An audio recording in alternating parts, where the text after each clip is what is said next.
when two security guards attempted to escort a black Marine away from his son's graduation ceremony. Nobody predicted that 6 Navy SEALs would emerge from the audience and halt the entire event without uttering a word. Samuel Davis did not expect anyone to recognize him as he arrived in the parking lot behind Elmridge High.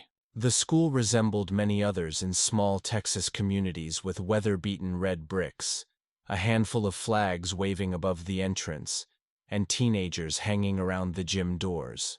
The area was already bustling with well-dressed parents, siblings clutching signs, and a grandmother leaning on her walker. Everything was as usual. He parked his Dodge Charger by the chain-link fence and stepped out, carefully smoothing the creases of his deep blue Marine dress uniform. His boots gleamed like mirrors, not out of vanity, but because some things he simply did not know how to neglect. Pausing midway, he glanced around. His stance was rigid and composed, while his face expressed a quiet stillness earned through confronting life from countless perspectives. Samuel had driven for 8 hours from Temple to attend his son's high school commencement. Flying would have been faster, yet the Charger was his late wife's favorite vehicle, and despite her passing 2 years prior, being behind the wheel made him feel close to her on the road. Opening the door, he reached into the glove compartment and pulled out a worn photograph, slightly torn at one corner.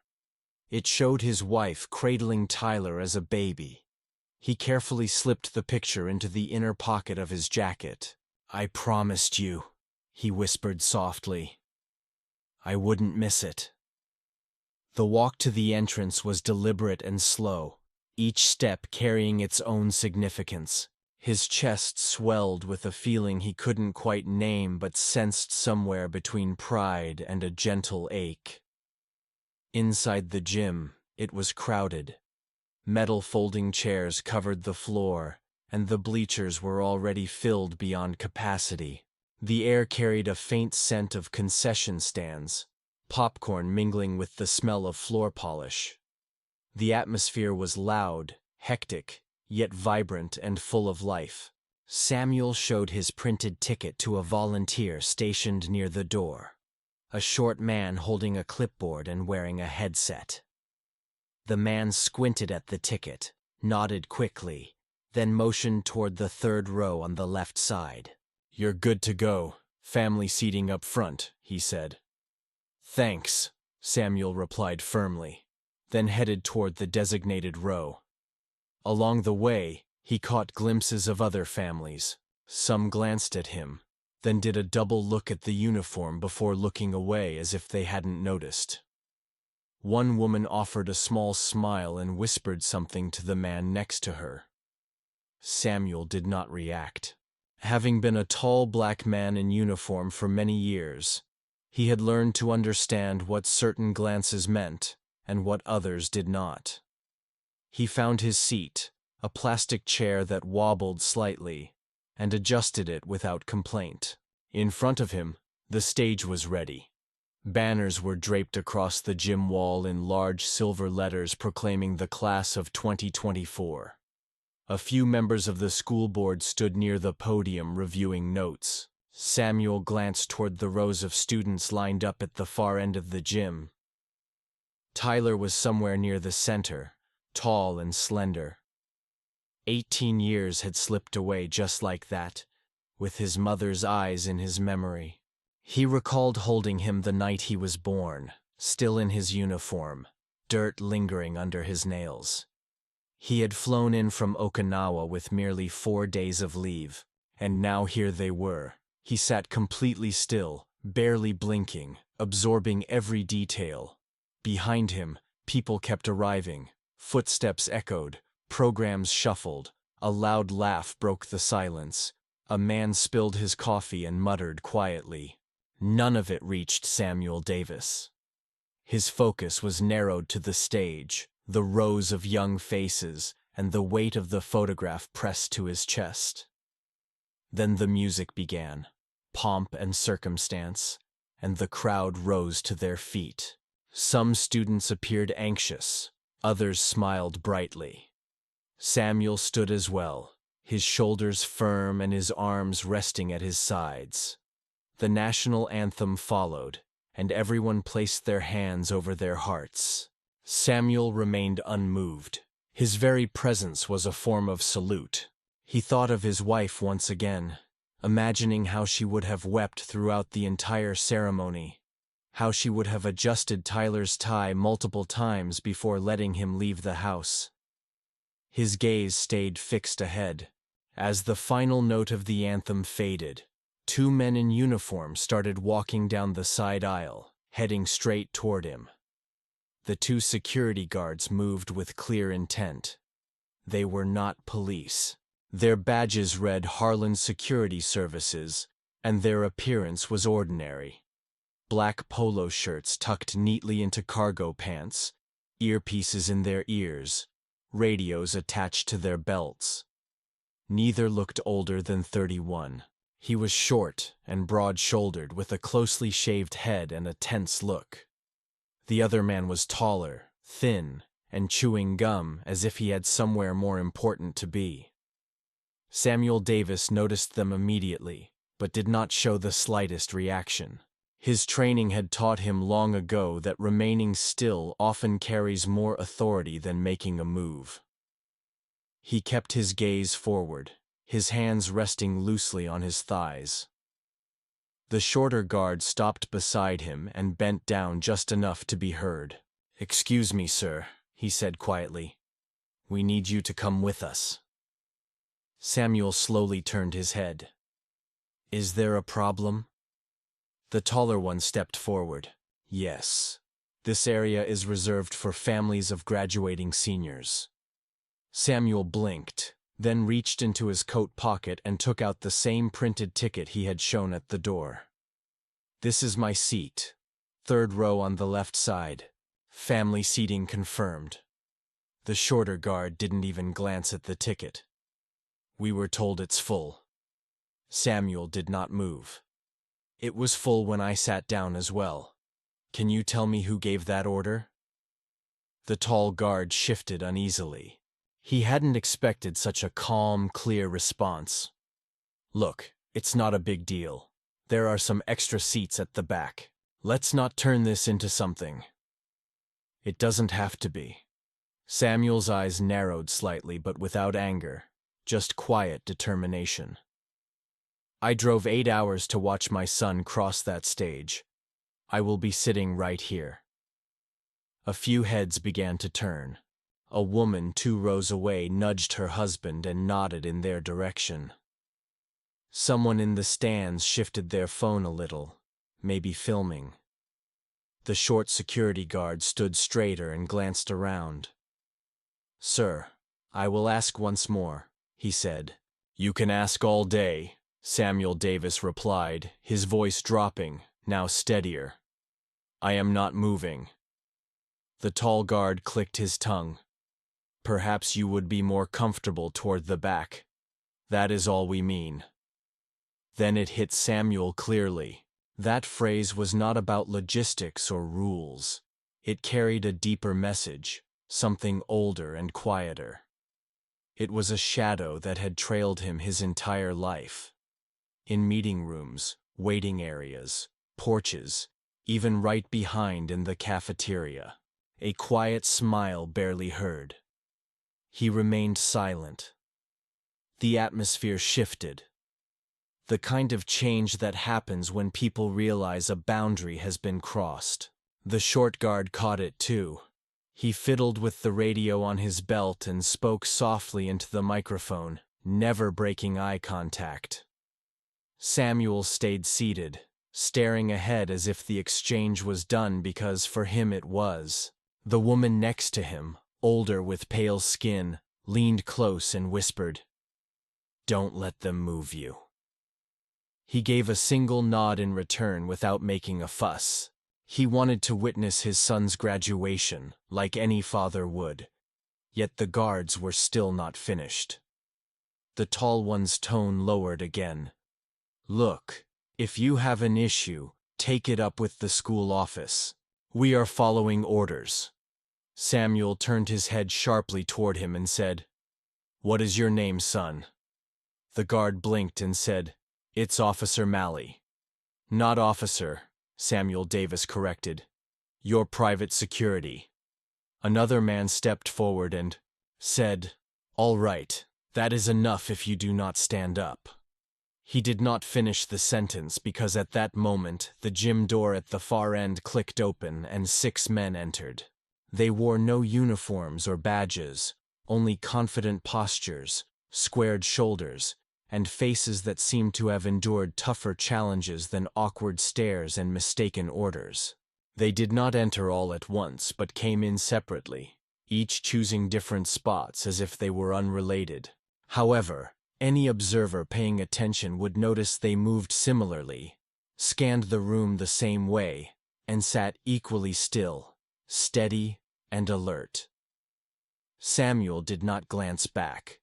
He did not need to. He recognized them immediately, but the guards had yet to realize who they were, and they were about to find out. Samuel concentrated on the stage, his jaw unmoving while his mind raced. He was not angry yet, but inside something clicked like a switch he only used when necessary. The one designed for survival, balance, and calm under pressure. The 2 guards stayed nearby, hovering in a manner that was less about completing a task and more about reminding someone who held the power. What they failed to grasp was that Samuel had survived places where power meant life or death, not just some gym filled with folding chairs and a sound system. A student's name was called from the stage, and the audience applauded politely, but people nearby were no longer focused on the ceremony. Instead, their attention was fixed on the standoff unfolding before them.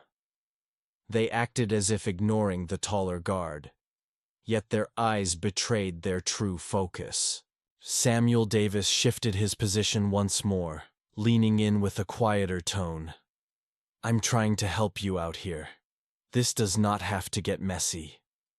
Samuel's gaze flicked toward him. "You do not have that kind of favor to extend." After a brief moment, Samuel recoiled slightly, as though rethinking his approach. However, the shorter man, Garvin according to his badge, showed less subtlety. He disliked being challenged. His hand hovered near the radio again, ready to act. A few rows back, a man stood up slowly without drawing attention.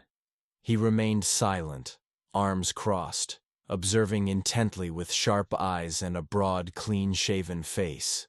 Without breaking his stare, he took a seat near the aisle, fully focused on the tense scene before him. On the opposite side of the room, a second man rose with the same deliberate calmness, followed soon by a third. They spoke nothing. They did not need words. Samuel knew each of them well. He did not bother to look their way, trusting his instincts enough without confirmation. For he had led these men through endless mud, gunfire, and darkness, stranger than most could fathom. Garvin bent down again, this time with a tone unfamiliar to the moment. "Listen, you're turning this into a bigger deal than it needs to be." Samuel slowly and deliberately turned his head. "And you are not listening." Garvin's hand twitched once more toward the radio, but before any sound escaped, the moment hung heavy in the silent tension between them.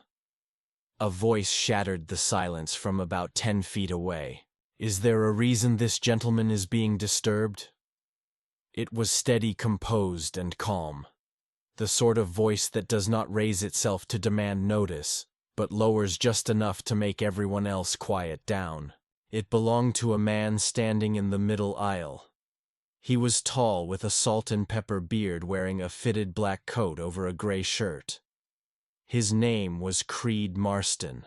He was the one Samuel Davis had rescued from the wreckage in Kandahar, hauling him across 200 yards of sand while bullets fell like stones.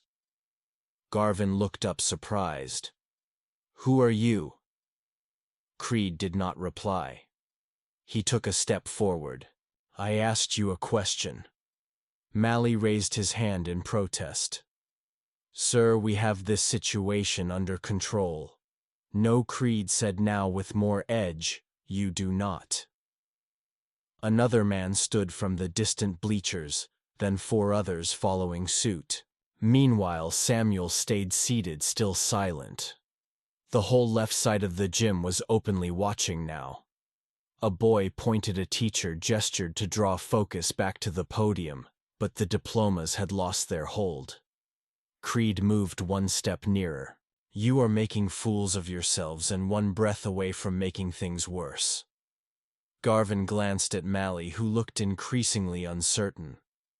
It was obvious now that they had not anticipated any reinforcement, especially not of this kind. "I do not care about your orders." Creed said, "You do not lay a hand on that man. You do not tell him to move. You do not ask again." The quiet in the gym felt dense, not born out of fear, but out of respect. A quiet respect began to grow as more individuals grasped the situation. Samuel Davis finally lifted his gaze toward Creed and offered the slightest nod. It was neither a thank you nor a plea, simply an acknowledgement. Creed's eyes softened briefly, then he stepped back and resumed his seat. His arms folded, yet the tension lingered in the atmosphere, not dissipating at all. The onlookers waited in anticipation to witness the guard's next move. The gymnasium, the stage, the banners, and the faces all blurred into the background of Samuel's mind. His eyes remained open, but his memory pulled him back to a distant moment. 15 years earlier in Afghanistan, during late afternoon in Kandahar province, the sun did not merely set softly. It crashed down relentlessly, turning the sand into rust and the air into metallic cold. Samuel, a gunnery sergeant then, had just finished briefing his unit when everything suddenly went wrong. A roadside improvised explosive device detonated beneath their convoy, flipping the lead Humvee like a toy. Dirt and metal rained down before anyone could even scream. What followed was not random gunfire but a deliberate assault. Samuel believed he did not move. He took cover behind the remains of a doorframe and assessed the disaster. Smoke clouded the valley's edge, but he spotted 6 men down, trapped behind the burning wreckage of a second vehicle. Most were pinned, while one struggled to crawl forward, dragging another by the vest. That was Creed Marston, who had only been in the country for 3 months and already had a bullet wound through his thigh. Without hesitation, Samuel dashed toward them. Without any radio communication, he sprinted across open terrain, evading sudden bursts of gunfire. Sliding behind a shattered axle for protection, Samuel Davis noticed blood streaming down Creed's temple as he gasped. "You're bleeding," Samuel remarked. "I see that," Creed replied with a cough. Samuel grabbed the straps of the fallen soldier nearby, Enrique Soto, and began pulling him. Creed helped by pushing from behind, wincing with every inch moved. "Where is Tyler?" Samuel shouted. Creed weakly pointed to the left side under the hood. At that moment, Samuel spotted him. A young Navy SEAL was trapped beneath a portion of the engine block, his leg pinned. He was yelling for assistance but too injured to move. Samuel told Creed, "Stay low and move when I do." Creed nodded, and there, Samuel truly grasped the essence of leadership. Samuel dashed across the area once more. His foot struck gravel, then bone, but he kept going.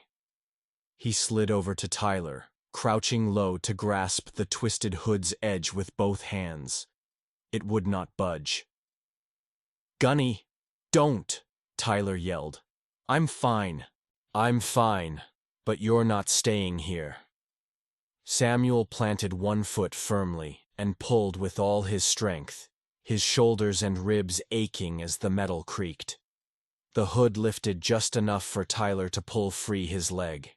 Together they fell back, crawling toward the ridgeline as gunfire snapped above them.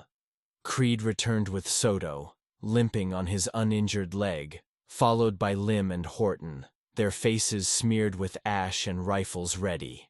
When the shooting ceased, there were no cheers, no speeches, only silence and the sound of breathing. All 6 of them had survived. Samuel Davis was the last to leave. He remained on the rear watch until the dust had settled and the medical evacuation arrived. For a long time after that, he did not say a word. But Creed remembered that none of them spoke then. From that moment on, there was never any hesitation. If Samuel requested something from anywhere at any moment, they would show up no matter what. Back inside the gym, Creed sat silently in his seat, his gaze fixed on the guards still positioned near Samuel. His mind was not on war now, but on the promises made. The man who had pulled him out of a combat zone was now being treated harshly in front of a high school stage simply for trying to watch his son graduate. His hands clenched tightly. Another Navy SEAL, Javier Meeks, entered and took a seat 4 rows behind. Soon after, Zachary Wells found a place along the right side bleachers. There was no need for words between them. Samuel briefly glanced toward the back of the gym, just long enough for his eyes to meet Meeks. That was enough to communicate. The guards did not yet understand the meaning behind those looks, but the moment they attempted another move, they would discover the consequences quickly. The ceremony continued outwardly as normal. Names were still announced, and families clapped, some too loudly as if trying to mask the growing tension that thickened the atmosphere. However, attention had shifted away. Eyes once fixed on the stage now constantly flickered toward the 3rd row on the left, where Samuel Davis sat like a statue, flanked by 2 guards who seemed unsure of their next step. Garvin looked toward the front. At that moment, a school official tried to catch his attention. The woman appeared anxious, silently mouthing words and subtly signaling toward the guards. However, Garvin shook his head. He was not ready to back down. He had already started something, and his pride refused to let him quit. Molly shifted his stance again, his jaw tightening as he chewed gum, clearly uneasy, but still standing his ground. Sir Garvin spoke once more, this time more forcefully. "This is your final warning." Samuel did not move. "Do what exactly?" Garvin stepped closer, his belt brushing against Samuel's knee. "Stop causing a scene.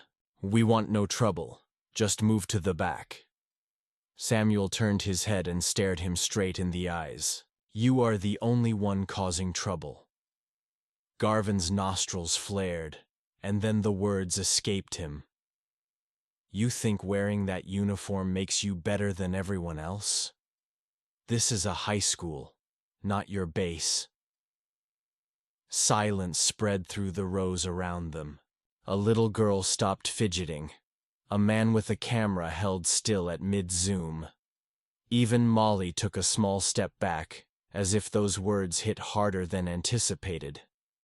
Samuel blinked not once.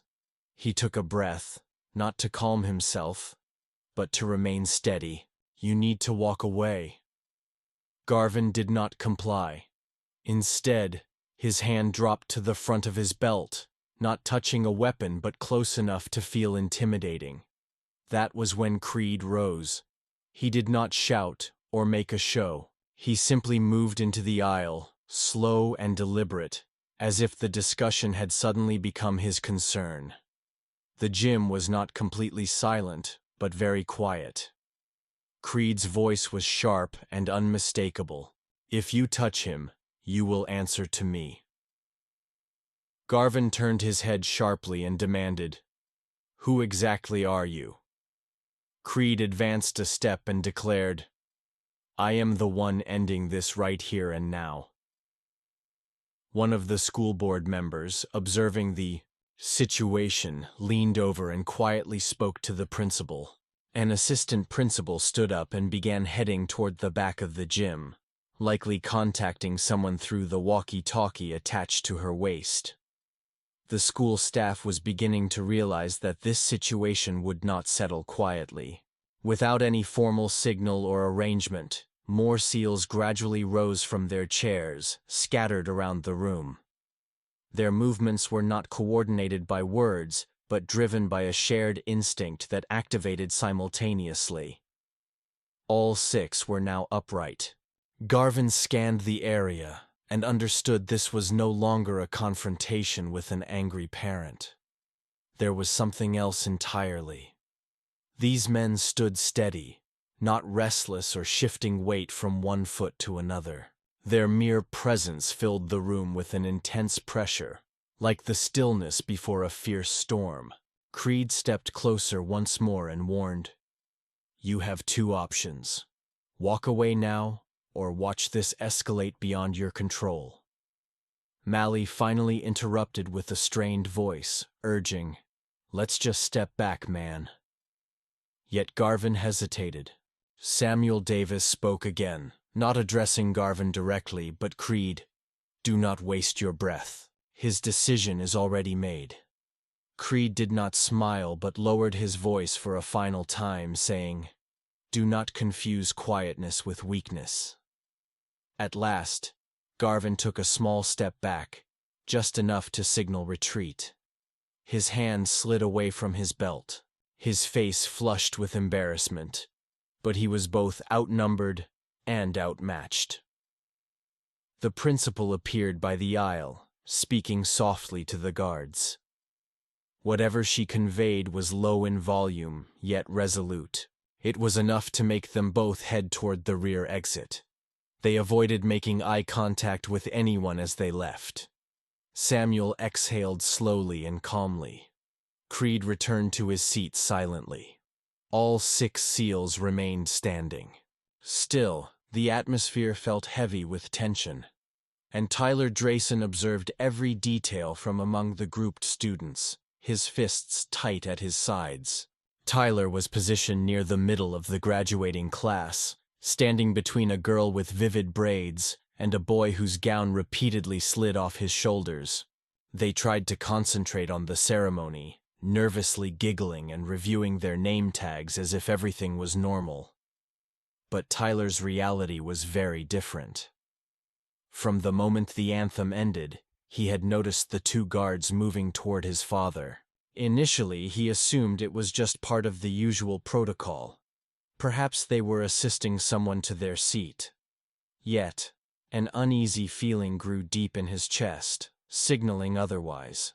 Then he observed how his father sat, motionless, composed, yet intensely focused.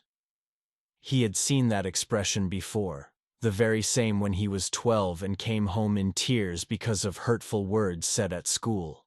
His father had never raised his voice then either, only sat with that unwavering look, like unyielding steel.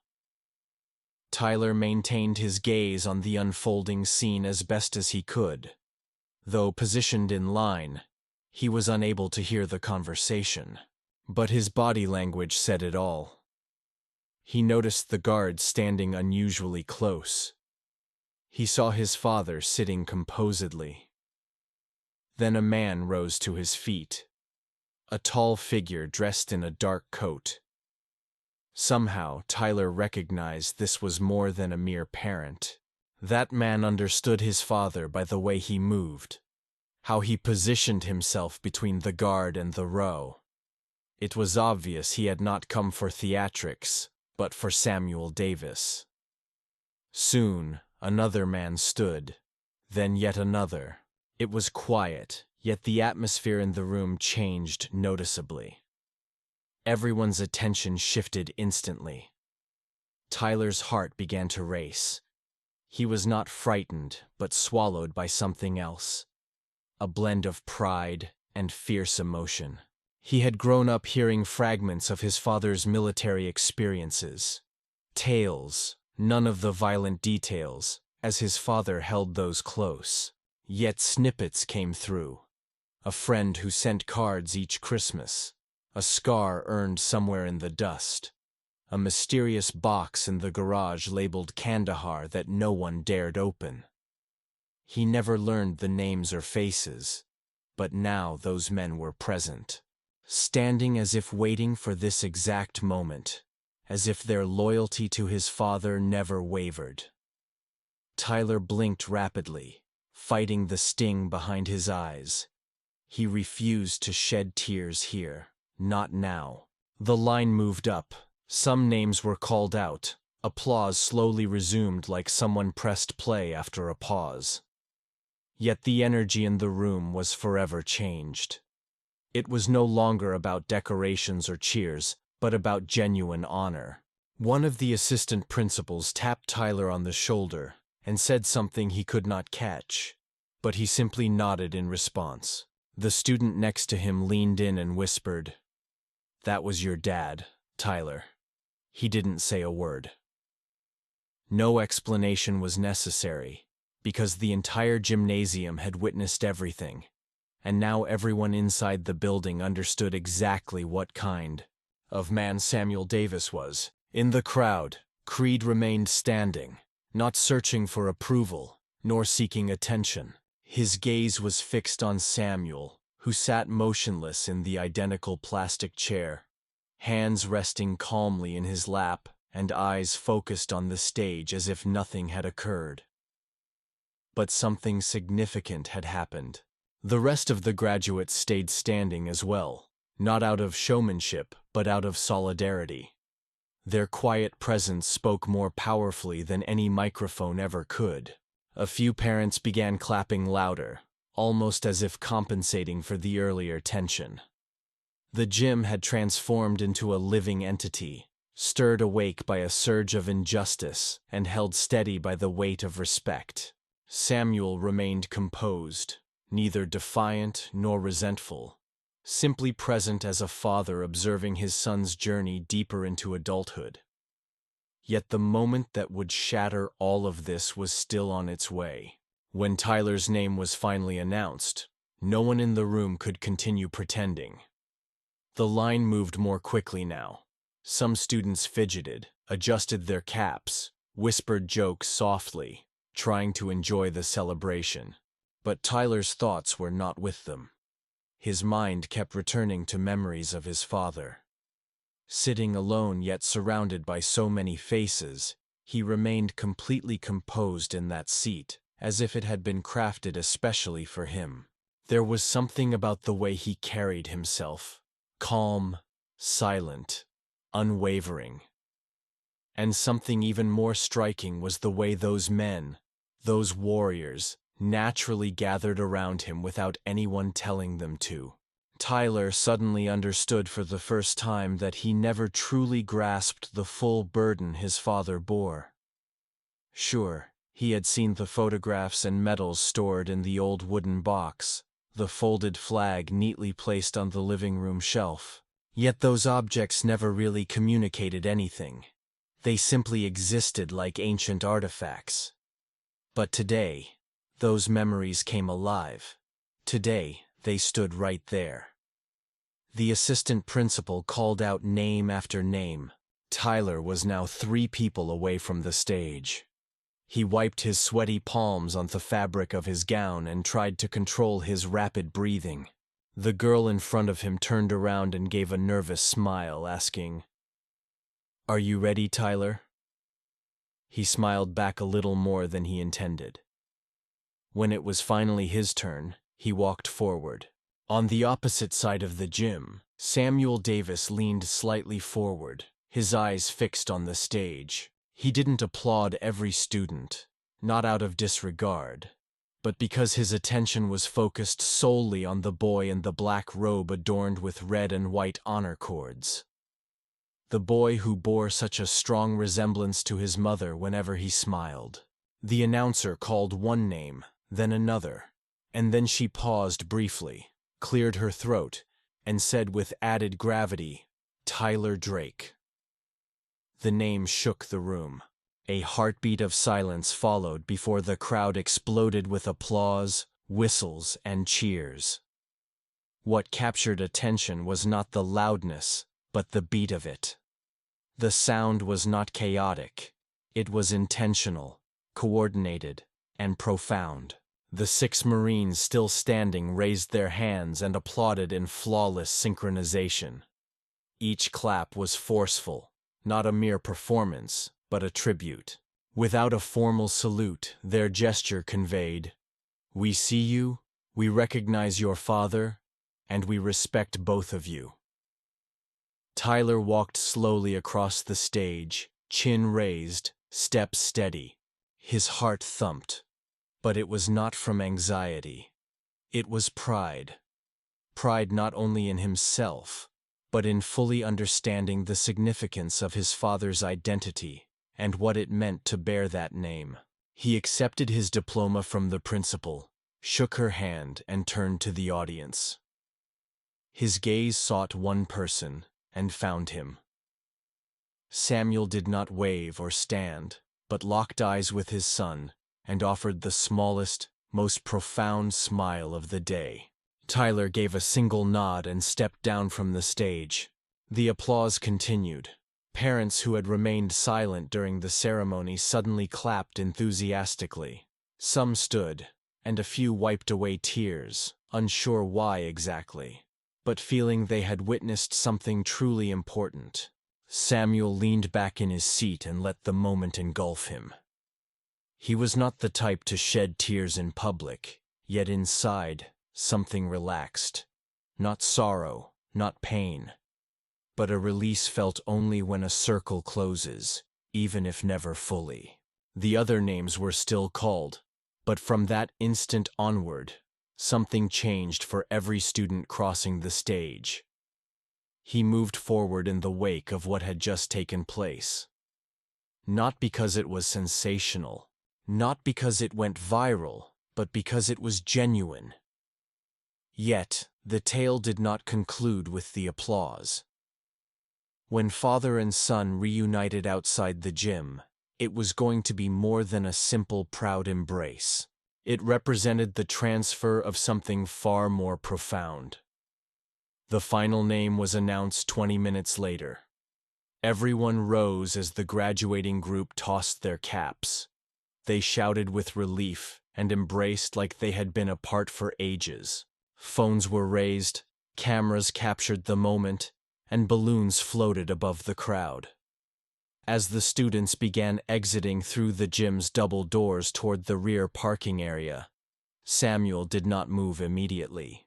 He remained seated, quiet, absorbing all the sounds around him. The music, the laughter, the flash of silver and red robes drifting past. His gaze tracked Tyler as he vanished into the hallway with his peers. A teacher slapped some skin with him. Another pulled him for a quick side hug. Amid all the chaos, Tyler glanced back once, just a single look, and Samuel noticed it. A fleeting glance, yet full of meaning. "Did you see me?" Samuel's face answered that silently, in every heartbeat. The crowd gradually thinned. People shuffled out carrying flowers and balloons while loudly congratulating one another. Samuel slowly stood up, stretching his legs, feeling the dull ache from sitting too long in the same place. Creed approached as the gym cleared. He said nothing at first, simply observed Samuel, then directed his gaze toward the exit. "Are you all right?" Creed finally inquired. Samuel nodded quietly. "I have been through far worse." Creed gave a faint smile and said yes, but it still was something that should not have happened. "No," Samuel replied, "it definitely should not have." Another SEAL, Javier Meeks, joined their group. "We tried to keep a low profile, but as soon as that man reached for his belt, Samuel raised a hand carefully. You all did exactly what had to be done, and that was enough. The three men lingered silently for a moment longer, allowing the tension to dissipate from the room. Then Samuel said, "I want to see my son." Outside, the sun blazed intensely against the concrete, casting long shadows from the bleachers onto the parking lot. Students were gathered in small groups, posing for pictures, tossing their graduation caps once more, and calling out to family members. Tyler stood near the flagpole, his gown partially unzipped, holding his diploma folder in one hand and his phone in the other. When he noticed his father approaching, he paused mid-conversation. The crowd around him seemed to blur into the background. They met halfway. Tyler was the first to speak. "Are you okay?" Samuel nodded. "You?" Tyler asked, then glanced downward for a moment. "They attempted to move you." "I know." Tyler's jaw tightened. "I was ready to leave that stage." "Dad, I swear I was just seconds from saying something." Samuel placed his hand on his son's shoulder. "And that is exactly why you did not." Tyler looked up, confused. "What do you mean?" "Because you knew I could handle the situation, and because you owned your moment with courage. You refused to let anyone steal it from you." Tyler held his breath for a moment. Who were those men who stood up just now? Samuel glanced over his shoulder. The 6 SEALs were now gathered outside as well, quietly conversing near the exit. They did not seek attention. They were simply keeping watch as always. "They are men I have shared blood with. Men who understand the meaning of loyalty," Samuel said. "Men who never forget." Tyler nodded slowly. "That sounds profound." "It had to be that way," Samuel answered. "Sometimes silence speaks louder than shouting, and sometimes standing firm without a word conveys more than 1,000 expressions." For a brief moment, neither of them spoke. Then Tyler grinned. "Are you going to share those war stories with me now?" Samuel laughed. "Some of those stories you are finally old enough to hear the real parts." They stood side by side, not merely as father and son, but as 2 men bound by something that defied explanation, having lived through the same trials. Across the lot, Creed raised his hand, not waving, but as a sign of respect. Tyler returned the gesture without any hesitation. The sun kept rising, but for the Davis men, time seemed to move differently now. Yet one final moment still awaited because, after everything, the true lesson had not been spoken aloud. Most of the crowd had dispersed by the time Samuel and Tyler walked back to the parking lot. A handful of families remained, laughing around folding chairs or packing trunks with flower bouquets and graduation gifts. The chatter had softened, and the sunlight mellowed into the gentle glow of early evening. Samuel unlocked the Charger, the very same vehicle his wife once used to drive to school functions, teacher meetings, and weekend road trips. Tyler paused by the passenger door, tracing his fingers along a scratch near the handle. "She would have been the loudest today," he murmured. "She would have made you redo every single photo until your smile was perfect." Samuel answered with a slight smile. They climbed inside, closing the doors behind them. The car was warm from the sun, but it felt like a safe space, separated from everything else. For a few moments, Tyler turned to look at his father. "I have to ask, why did you stay silent with those guards? You just sat there." Samuel tapped the steering wheel once before looking back at him. "Because I do not need to defend who I am out loud or raise my voice to be noticed." Tyler stared out the window, processing his words. "You know how many times in my life I have faced the choice between ignoring something or making a big deal out of it," Samuel continued. What those men tried to do today was nothing new, but it is our reaction that shapes us. They disrespected you, Tyler spoke up, even with others around. Yes, Samuel replied, and everyone witnessed it. Yet they also recognized the truth.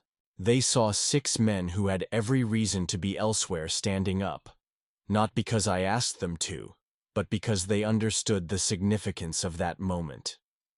Tyler considered this.